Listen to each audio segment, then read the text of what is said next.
Welcome to Beyond Death, where we examine near-death experiences of people who say they died, visited the other side, and came back.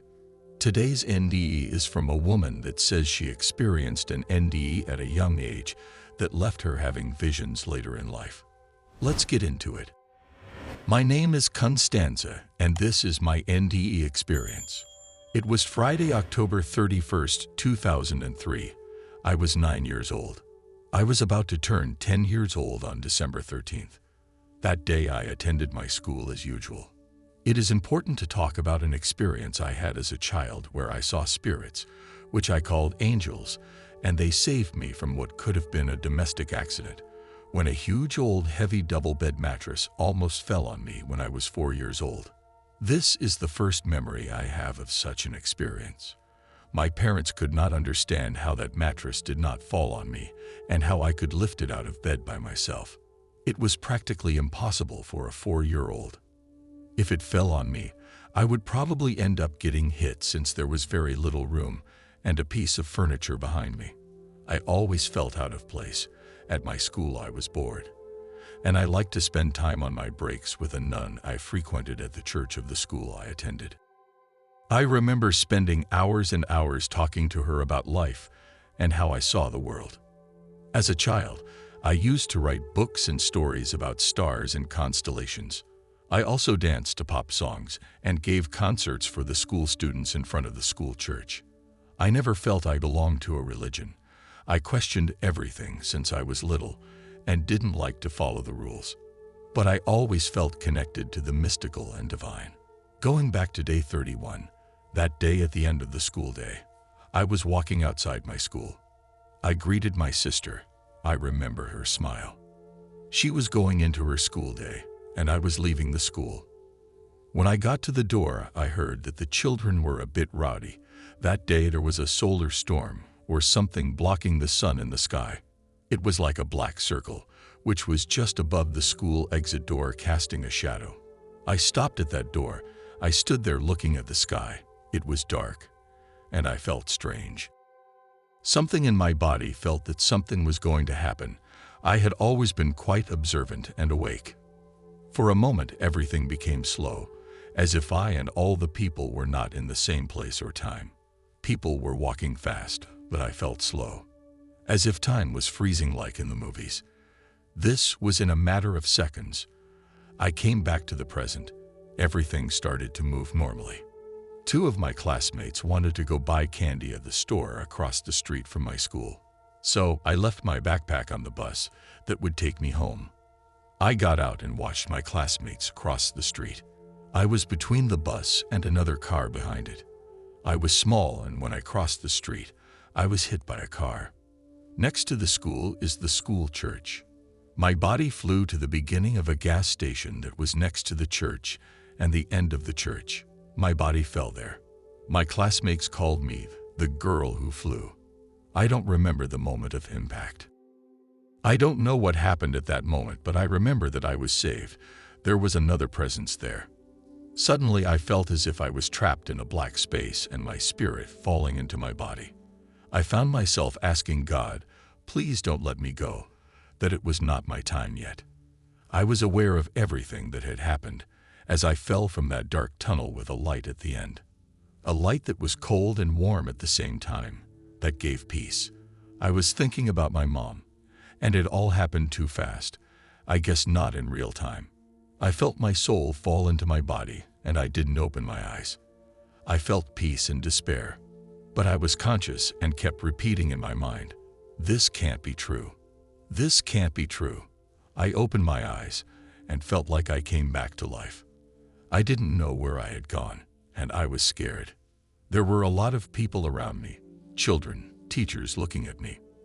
Then they asked me my name and if I remembered what had happened. I said yes. But I couldn't talk much. I was confused, but I knew that day had changed my life forever. They wouldn't move me.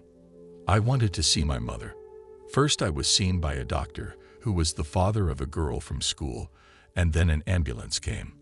I had an inwardly exposed fracture, my whole left side of my body bleeding.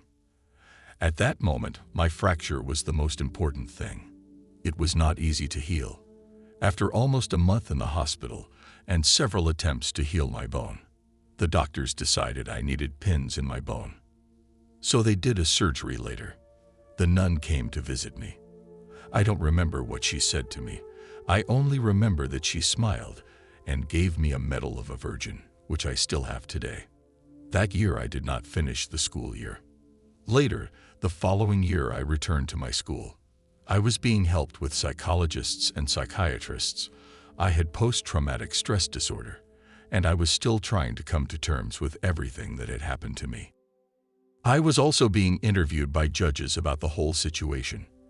At the same time, I felt that a part of me was taken away. I began to suffer from vertigo.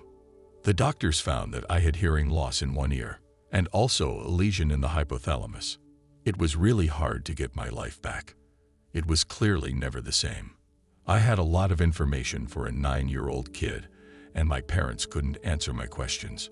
Psychiatrists and doctors started to medicate me incorrectly. For many years, I had no contact with religions anymore. I had hope in myself. I went through depression. I wanted to die. I felt misunderstood. At school, I did not feel accepted or understood. I suffered from bullying, among other things. I thought I was a very sensitive person for this world, and at that time there was no current information. When time passed and I grew up, I went back to therapy on my own. I knew I had questions that at the time had not been answered that I wanted to face. At first I couldn't talk about the accident without crying. But I felt there was a purpose and I didn't have to give up. I found a psychologist who helped me really understand my sensitivity, was really kind and encouraged me to look for the answers. I visited other doctors and I was suffering from a vestibular disorder, which caused me to become unbalanced many times and fall. And all that goes with that. To accept my accident, to understand the things that were not wrong with me, that were part of a disabling environment, and how I could manage myself in it, and in the world. In my last years of therapy and getting settled and healthier, I began to have visions, things that I dreamed were happening, like war or problems in the world. These things were happening, some in my environment and some in the world. I was experiencing going out of my body. I had also started to learn tarot and other forms of divination. All of that had always appealed to me. Since child, in my family, these things like consulting with witches, tarot readers was a normal thing.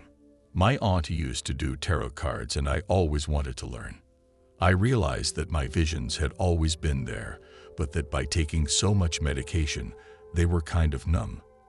Then I had a relapse.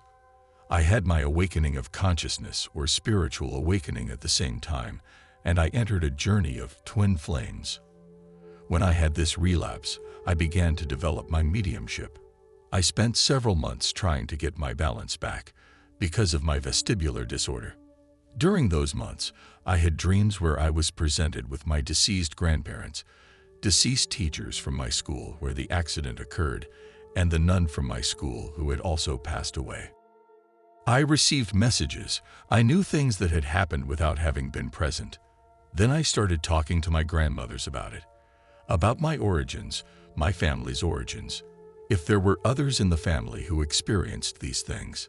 And yes, I found out that one of my grandmothers was a witch, that both of my grandmothers also had contact with spirits and rituals. They shared their information with me, and I continued to find the answers through enlightenment or dreams. Past lives were revealed to me, words in other languages that I did not know through writing. My grandparents gave me messages. One day I was very sick. I felt tired. The dizziness was back, and I felt like it was going to be my last day. Little by little I felt as if my brain was not oxygenating well. My mother was lying asleep next to me, taking care of me. And I had a revelation. White stairs appeared. I felt like I was giving up. I saw 3 people standing on that staircase, wearing hoods and dark robes. Everything was white, and there was a light behind the stairs. It was probably the closest thing to heaven. At that moment, one of them held out his hand to me and said, "It's not time yet, 333. Again, that happened in a matter of seconds. I came back to me. and I woke up my mom. Agitated, I told her what had happened to me. I told her that I understood what had happened to me the day of my accident. At that moment, I understood that I had experienced NDEs.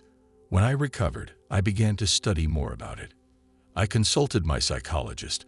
I told her that I had discovered something called NDEs through an old book that was surprisingly in the library in my room, called I Saw the Light. I found it, and it caught my attention. My sister had left it there along with some of her other books before she moved out. I read it and cried. I really felt that this writer could understand my experience. I cared to know what my psychologist's opinion was to my whole story. She recommended I watch a series of NDEs when I told her my story, and she told me that there were things that we just couldn't explain. And I understood that what I had experienced was a near-death experience. I felt a lot of comfort from reading stories similar to mine, of warriors all over the world. I felt peace, continued healing, and finished my therapy and came back to myself. Now when I look in the mirror, I recognize who I see. I am currently working on my video for my next song about my dark night of the soul. I already released one about my spiritual awakening and the relationship with my NDEs. Many things are incredibly similar. I know the world is awakening, and I know there are new age beliefs. But what I really know and can share is that my soul knows no religion. It knows no divisions. I just know that love is the word, and I want to be close to that. That in the end, it is us and that light. At the end of the road, I saw a light, and the closest thing to that light is the sun. Notes from Beyond Death. I have included a link to this near-death experience in the description for those that would like to research more. It includes a brief question and answer portion that Constanza took part in. Unfortunately, when I searched Amazon for a book called I Saw the Light, I came up with many books with those words in the title that no exact matches. Maybe someone else will have better luck. Until next time, stay blessed.